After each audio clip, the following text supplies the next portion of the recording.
दोस्तों जय हिंद जय भारत। मैं मदन लाल आज़ाद, संयोजक संस्थापक ठगी पीड़ित जमाकर्ता परिवार और all India bike board taxi union.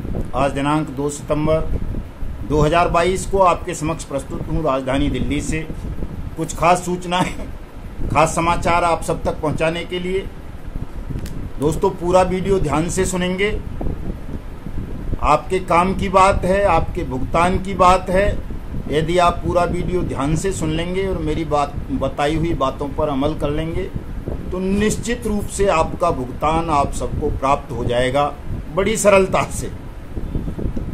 कुछ साथियों को जिन्हें झूठ सुनने की आदत बन गई है, झूठ पसंद है, जिनको जो जल्दबाजी के शिकार रहे हैं और जल्दबाजी के चक्कर में अपना न केवल अपना बल्कि अपने परिवार का भी जीवन तबाह कर बैठे हैं, ऐसे साथियों को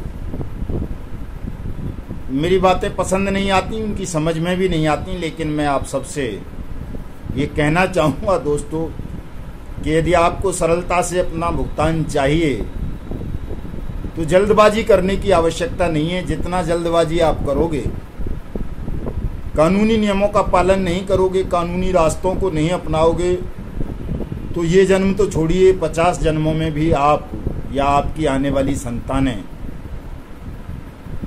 आपकी डूबी हुई मेहनत की कमाई को ठगों के चंगुल से वापस प्राप्त नहीं कर सकेंगी। आप सबको पता है कि ठगों ने अपने खूनी पंजों में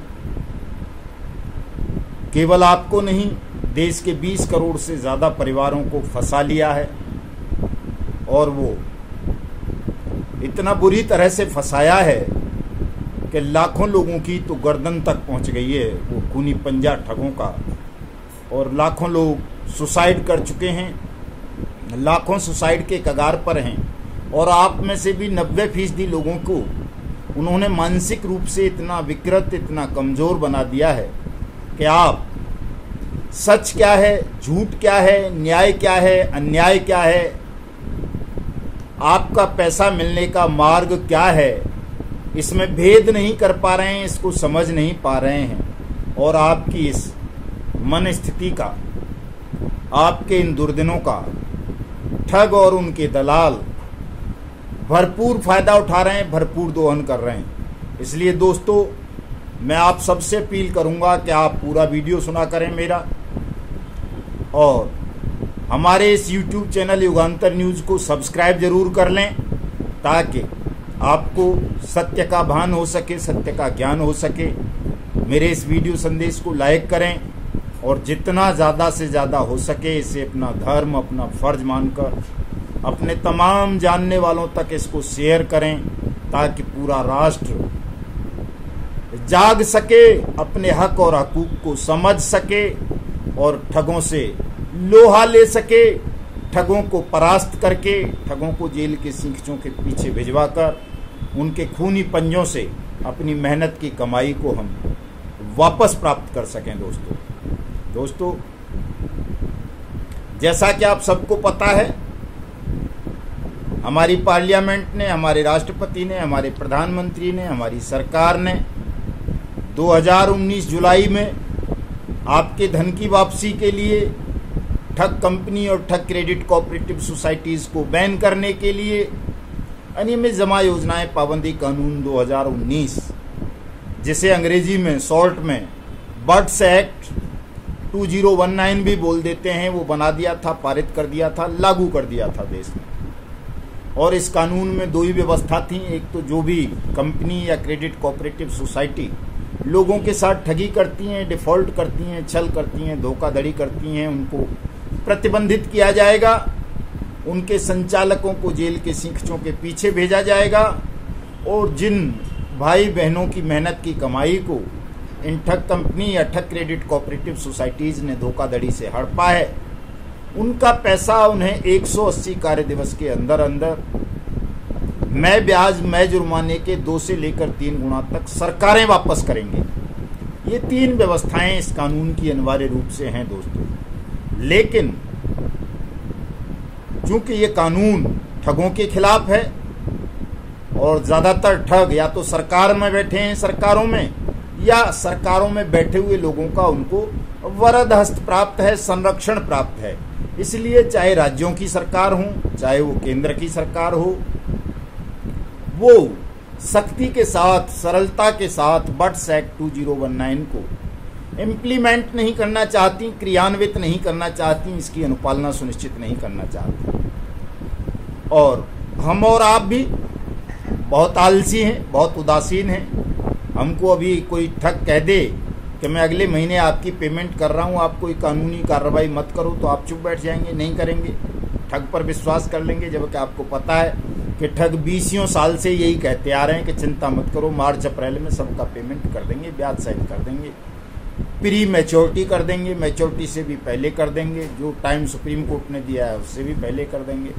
लेकिन भुगतान किसी का नहीं होता, कुछ लोगों को छोड़कर, और उन कुछ चंद दलालों का और चमचों का जो भुगतान हो जाता है, या तिकड़मी लोगों का, उसी को दिखा दिखाकर देश के तमाम करोड़ों ठगी पीड़ित जमाकर्ता परिवारों का मानसिक, शारीरिक और आर्थिक और भावनात्मक शोषण ठग करते रहते हैं और आपको एकजुट नहीं होने देते। दोस्तों, आपका ये जो विखंडन है, आप जो एकजुट नहीं हो रहे हो किसी भी विषय को लेकर, आप सामूहिक लड़ाई नहीं लड़ पा रहे हो, आप अपनी प्रॉपर कानूनी कार्रवाई नहीं कर पा रहे हो, इसका भरपूर फायदा ठग उठा रहे हैं। और ठगों ने आपसे ठगी हुई रकम का ज़्यादातर हिस्सा विदेशों में भेज दिया है, या फर्जी कंपनीज या फर्जी क्रेडिट कोऑपरेटिव सोसाइटीज बनाकर उनमें लगा दिया है,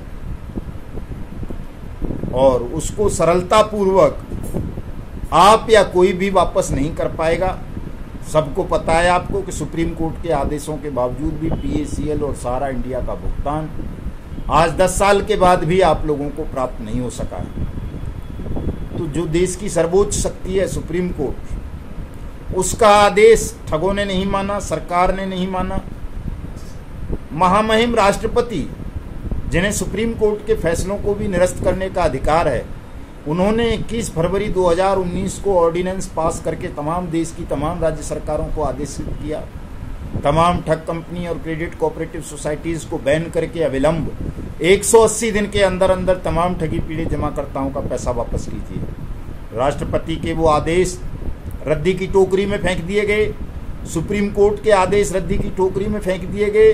बहुत सारे हाई कोर्ट्स ने आदेश किए कि 15 दिन में, 90 दिन में, 6 महीने में आदर्श क्रेडिट का मामला हो, संजीवनी का हो, नवजीवन का हो, सहारा इंडिया का हो, PACL का हो, और बहुत सारे मामलों में हाई कोर्ट्स ने भी आदेश पारित किए। लेकिन वो आदेश भी रद्दी की टोकरी में धूल फांक रहे हैं, उनको भी इम्प्लीमेंट नहीं किया जा रहा, आपका पैसा नहीं मिल रहा। तो फिर रास्ता क्या है दोस्तों जिससे आपका पैसा मिल सके?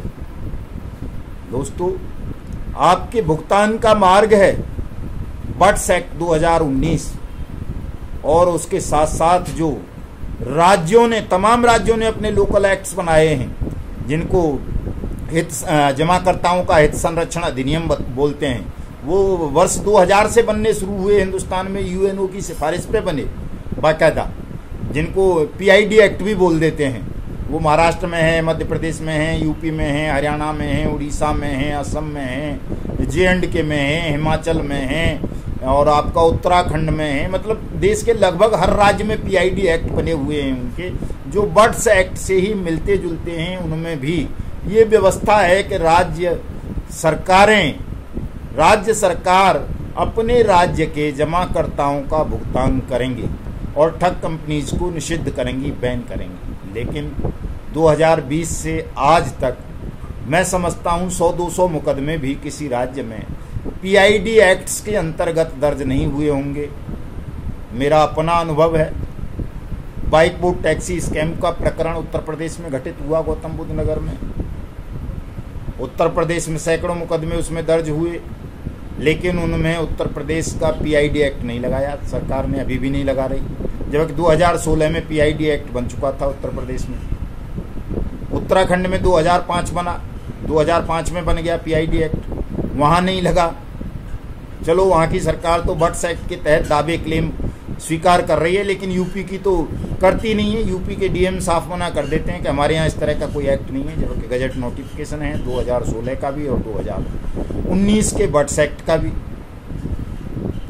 दोस्तों, ये जो राज्यों की गुंडागर्दी चल रही है, मनमर्जी चल रही है, जो कानून को रद्दी के टोकरे में फेंक रहे हैं, कोर्ट्स के आदेश को रद्दी के टोकरे में फेंक रहे हैं, राष्ट्रपति के आदेश को, संसद का अपमान कर रहे हैं, वो केवल इसलिए कर पा रहे हैं कि आप एकजुट नहीं है, सामूहिक नहीं है, बहक जाते हैं, लालच में आ जाते हैं, जल्दबाजी के चक्कर में फंस के आप प्रॉपर वे में ठीक से कानूनी कार्रवाई नहीं कर पा रहे और न कानून की अनुपालना सुनिश्चित करने के लिए कोई आंदोलन ठीक से कर पा रहे हैं। आंदोलन भी आप ऐसे लोगों के साथ हो लेते हैं जो स्वयं ही फ्रॉड हैं, जिनको स्वयं नहीं पता कानून का कख है, नहीं पता, बस लगे हुए हैं धक्का मार में, और आप उनके चक्करों में, उनके भ्रमजाल में फंस के, चूंकि वो आपको कह देते हैं कि अभी मिल जाएगा पैसा, और आप उनके पीछे हो लेते हैं। तो ये जो आपकी मानसिक दुर्बलता है, कमजोरी है, जो कानून का आपको ज्ञान नहीं है,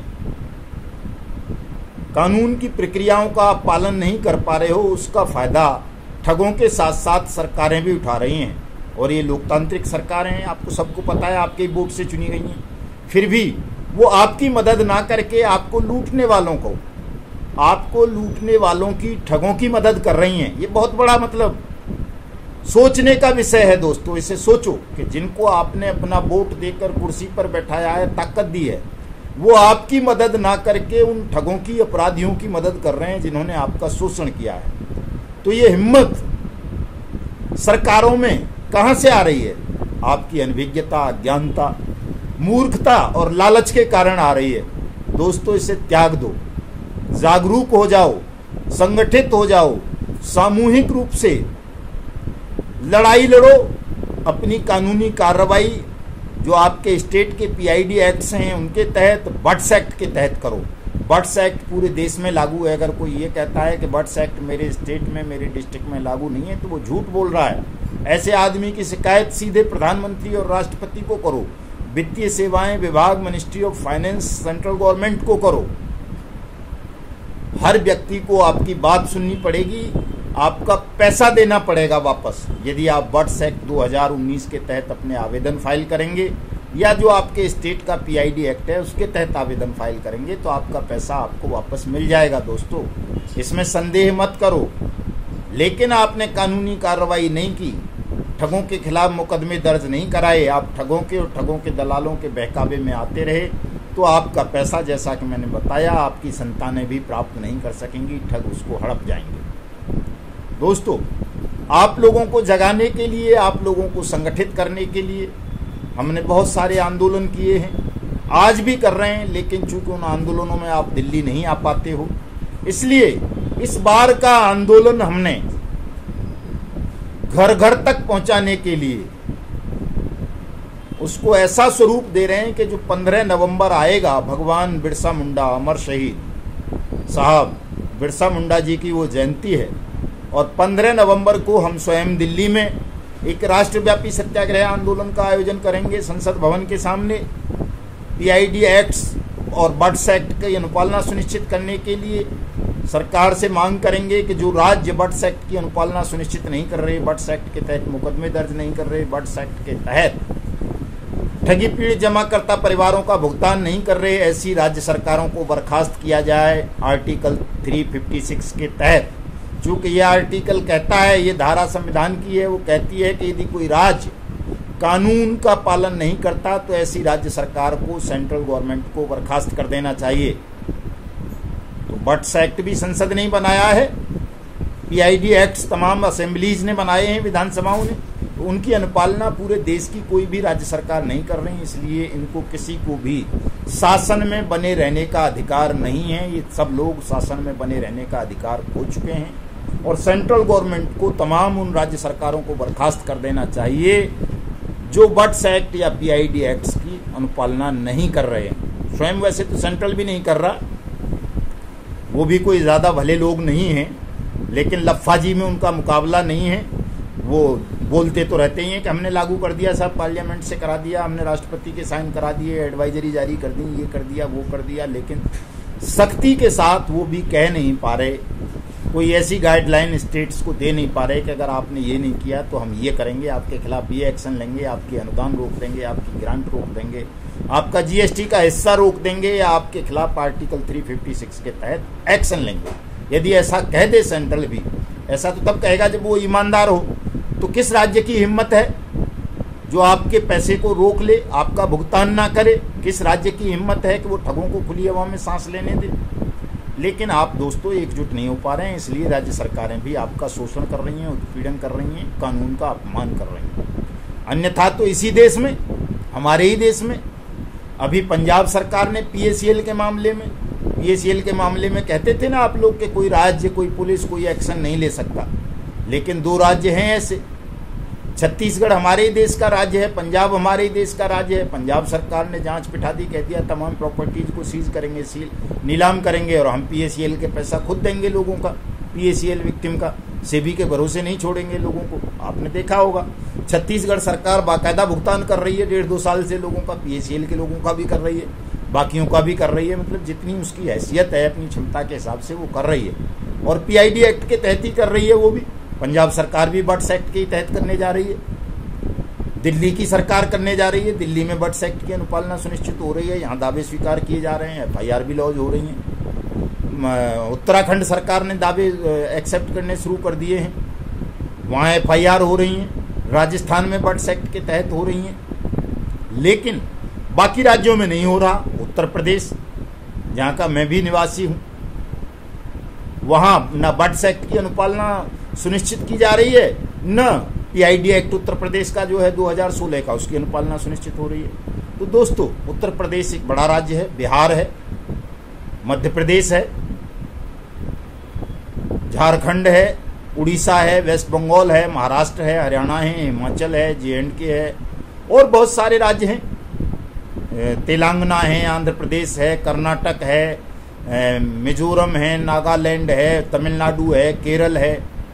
बहुत सारे राज्य हैं जिनमें बट्स एक्ट या उनके लोकल पीआईडी एक्ट की अनुपालना नहीं हो रही है। दोस्तों, ये हमें करानी है। दोस्तों, मैं भी पिछले दिनों उत्तराखंड गया था, आप सबको पता है, मिशन भुगतान के तहत मैं भारत यात्रा कर रहा हूँ, देश के कोने कोने में जा रहा हूँ। अभी उत्तराखंड गया था, वहाँ बड़ी बढ़िया यात्रा रही। सरकार ने मान लिया, मुकदमे दर्ज करने आरंभ कर दिए, आवेदन बट्स एक्ट के तहत लेने आरंभ कर दिए, उन्होंने एक्सेप्ट कर दिए। तो होगा, धीरे धीरे हो जाएगा। वहाँ जब शुरू हो गई ये प्रक्रिया, तो वहाँ उत्तराखंड के लोगों का भुगतान होना आरंभ हो जाएगा। पंजाब में हो गया है, लेकिन बाकी जगह नहीं हो रहा है। तो उसके लिए अब मैं दूसरे चरण में अपने में जो मिशन भुगतान भारत यात्रा है, अभी कल से ही शुरू करने जा रहे हैं। तो उसका 4 तारीख को मैं मथुरा पहुंचूंगा। मथुरा में जो जगह है दोस्तों, मैं वो बताए देता हूँ आपको। 4 तारीख को सुबह 11 बजे का प्रोग्राम है। रामदेव गौतम जी उसकी अध्यक्षता करेंगे, उन्हीं की लीडरशिप में हो रहा है। तमाम ठग कंपनीज के विक्टिम उसमें, चाहे सहारा इंडिया के हों, पल्स के हों, बाइकबोट के हों, हेलो टैक्सी के हों, टॉप राइड के हों, समृद्धा जीवन के हों, कल्पतरू के हों, कर्म भूमि के हों, विश्वामित्र के हों, एचबीएन के हों, जेकेबी के हों, किसान एग्रो के हों, या पियर्स अलाइड कॉरपोरेशन लिमिटेड के हों, या जो टैगो रिटेल मार्केटिंग है उसके हों, या किसी और के, वो तमाम साथी हिस्सा ले सकते हैं। जन जागरण के लिए है, बट्स एक्ट को समझाने के लिए है, आपको संगठित करने के लिए है। ये हमारी सभा जोशी बाल निकेतन स्कूल, जयसिंहपुरा, गणेश टीला, वृंदावन रोड, मथुरा में 11 बजे शुरू होगी। वहाँ पर आप तमाम लोग सादर आमंत्रित हैं। उसके अगले दिन 5 बजे गाजियाबाद कलेक्ट्रेट पे होगी, वहाँ आप सादर आमंत्रित हैं। उसके अगले दिन 6 सितंबर को गौतम बुद्ध कमिश्नरेट पे होगी, वहाँ आप सब सादर आमंत्रित हैं। जो भी जिस जिले के निवासी हैं, आसपास के हैं, जो सरलतापूर्वक वहाँ आ सकते हैं, उनको इन सभाओं में आना है साथियों। 7 तारीख को मैं दिल्ली में रहूँगा क्योंकि प्रयागराज से काफ़ी सारे साथी आ रहे हैं। रोज वैली, पीएसीएल, सहारा इंडिया के भी हैं, उनमें पियर्स के भी हैं और दूसरे भी हैं, समृद्धा जीवन वगैरह के भी। तो 7 तारीख को मुझे दिल्ली रहना है। 8 को अभी बात हुई नहीं है, लेकिन बात हो जाएगी, तो 8 को मैं अम्बाला जाऊंगा और वहाँ से फिर पंजाब, और 10 तारीख को वापस दिल्ली आ जाऊंगा। 11 तारीख को हाथरस में दोस्तों आर्य समाज मंदिर है मुरसान गेट पर, वहीं रामदेव गौतम जी, वही मथुरा वाले, उन्होंने ही 1 बजे की एक सभा रखी है, वहाँ पहुँचूँगा, उसमें सम्मिलित रहूँगा। आप सब भी आ सकते हैं। उसके बाद 12 तारीख को मैं भोपाल पहुँच जाऊँगा और सुबह दूसरे दिन 13 तारीख को, 13 सितंबर को मुख्यमंत्री जी से भोपाल के से मिलेंगे कि वहाँ अधिसूचना जारी होने के बावजूद भी बट्स एक्ट की अनुपालना क्यों नहीं हो रही, क्यों नहीं मुकदमे दर्ज किए जा रहे, क्यों जो है लोगों का भुगतान आरंभ नहीं किया जा रहा। और यही बातें मैं फिर 20 तारीख को उत्तर प्रदेश के मुख्यमंत्री योगी आदित्यनाथ जी से मिलकर के करूंगा। 20 तारीख को मैं सुबह 8 बजे मुख्यमंत्री निवास पर लखनऊ में रहूंगा। मुख्यमंत्री से मुलाकात करेंगे और बहुत सारे साथी आ रहे हैं, आप सब भी आ सकते हैं जो उत्तर प्रदेश वाले हैं। और हम बताएंगे कि योगी जी आप तो बुलडोजर बाबा के नाम से फेमस हैं, यशस्वी मुख्यमंत्री माने जाते हैं और बहुत सारी क्वालिटी आपके विषय में बताई जाती हैं, लेकिन बट्स एक्ट 2019 आपकी उद्घोषणा के बावजूद भी लागू नहीं हुआ। चलो बट्स एक्ट को भी किनारे कर दो, तो ये जो यूपी का पीआईडी एक्ट 2016 है उसकी अनुपालना में क्या दिक्कत आ रही है, क्यों नहीं आप ठगी पीड़ित जमाकर्ता परिवारों का भुगतान कर रहे। तमाम सभी की बात कर रहा हूं मैं दोस्तों, चाहे साईं प्रकाश वाले हों, साईं राम वाले हों, साईं प्रसाद वाले हों या श्री राम वाले हों या और दूसरी जितनी भी कंपनीज हैं जेकेबी वगैरह या Trinity multi state credit cooperative society या आदर्श, नवजीवन, आपेश्वर, खेतेश्वर, बीएफसी, जितनी भी ये हैं उन सभी की बात कर रहा हूँ। मुझे तो सभी पर इन चीज़ों को इम्प्लीमेंट करवाना है। चूँकि मैं अभी एक बिहार सरकार ने एक विज्ञापन जारी किया कि वो केवल सहारा के निवेशकों के लिए। अरे भाई सहारा क्यों, बिहार में तो और बहुत सारी कंपनीज के भी पीड़ित हैं, सबके लिए करो। जो कानून हम सहारा पे इम्प्लीमेंट कर सकते हैं पीआईडी एक्ट बिहार वाला, वो दूसरी ठग कंपनी या ठग क्रेडिट कोऑपरेटिव सोसाइटीज पर क्यों नहीं लागू हो सकता। और राजस्थान सरकार तो कह रही है कि साहब हम केवल क्रेडिट कोऑपरेटिव सोसाइटीज पर लागू करेंगे। अरे क्यों करोगे भाई, बट्स एक्ट तो कंपनीज के भी खिलाफ है, फर्म के भी खिलाफ है, तो आप केवल क्रेडिट कोऑपरेटिव सोसाइटीज पर क्यों अप्लाई करोगे, इसको सब पर करो। राजस्थान भी दोस्तों, मैं जल्दी से जल्दी, बल्कि लखनऊ और भोपाल के मध्य का जो काल मेरे पास बचता है 13 से लेके 19 के बीच का, अगर राजस्थान के साथी सहमत हों तो 13 और 19 के बीच के किसी भी दिन मैं राजस्थान के मुख्यमंत्री से मिलने के लिए जयपुर आना चाहता हूं, ताकि उनसे इस पर विस्तृत चर्चा की जा सके और आप सबका भुगतान सुनिश्चित कराया जा सके। दोस्तों वीडियो बहुत लंबा हो जाएगा, चूंकि कार्यक्रम पूरा बताऊंगा तो आगे का कार्यक्रम मैं फिर अगले वीडियो में बता दूंगा। वैसे इसी बीच मेरा महोबा, बांदा, हमीरपुर, उत्तर प्रदेश के एटा में, औरैया में, इन जगहों, कानपुर में, इन सब स्थानों पर भी आने का प्रोग्राम है। दोस्तों आऊँगा, जो जो जहाँ जहाँ बुलाएगा वहाँ आऊँगा। चूँकि आप मेरे पास सब नहीं आ सकते, लेकिन मैं आ सकता हूँ, आऊँगा। लेकिन दोस्तों एक विस्तृत कार्यक्रम है, बड़ा सख्त लड़ाई है, कोई इतनी सरल नहीं है, आसान नहीं है, कठिन भी है।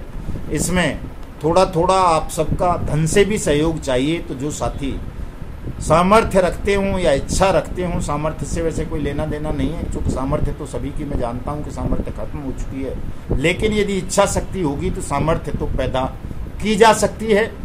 तो थोड़ी सी अपनी इच्छा शक्ति को मजबूत करो और थोड़ा थोड़ा सा धन से भी इस कार्यक्रम के लिए आप सहयोग करो। चूँकि आप बहुत सारे लोग दिन रात हमसे मदद भी लेते हैं, सलाह लेते हैं, कानूनी सलाह लेते हैं, काम भी करवाते हैं, तो उसके बदले ही आपको थोड़ा थोड़ा सा मेहनताना तो अवश्य देना चाहिए तमाम साथियों को, ताकि हम मिशन भुगतान के तहत संपूर्ण भारत की यात्रा कर सकें, संपूर्ण भारत को, भारत के ठगी पीड़ित जमाकर्ता परिवारों को एकजुट कर सकें और उन सबका भुगतान जल्दी से जल्दी कानून सम्मत तरीकों से सुनिश्चित करा सकें। जो साथी आर्थिक सहयोग करना चाहते हैं वो गूगल पे या फ़ोन पे के माध्यम से मुझे कर सकते हैं। नंबर नोट कर लें, 9560479048, ये डिस्क्रिप्शन में भी होगा। ये गूगल पे और फ़ोन पे का नंबर है। आर्थिक सहयोग अवश्य करें तमाम साथी। दूसरा, जो कॉलिंग करना चाहते हैं, व्हाट्सअप करना चाहते हैं, वो 7827581213 पर कर सकते हैं। ये नंबर भी डिस्क्रिप्शन में होगा। और दोस्तों हमारे सोशल मीडिया के लिंक डिस्क्रिप्शन में होंगे। सोशल मीडिया पर भी आप लोग जम कर के इस मिशन भुगतान भारत यात्रा बट्स एक्ट 2019 हैशटैग को वायरल करें, ताकि केंद्र की और राज्यों की सरकारों को आपकी समस्या के विषय में पता चल सके और वो गंभीरतापूर्वक जल्दी से जल्दी आप सबका भुगतान कर सकें। जय हिंद, जय भारत।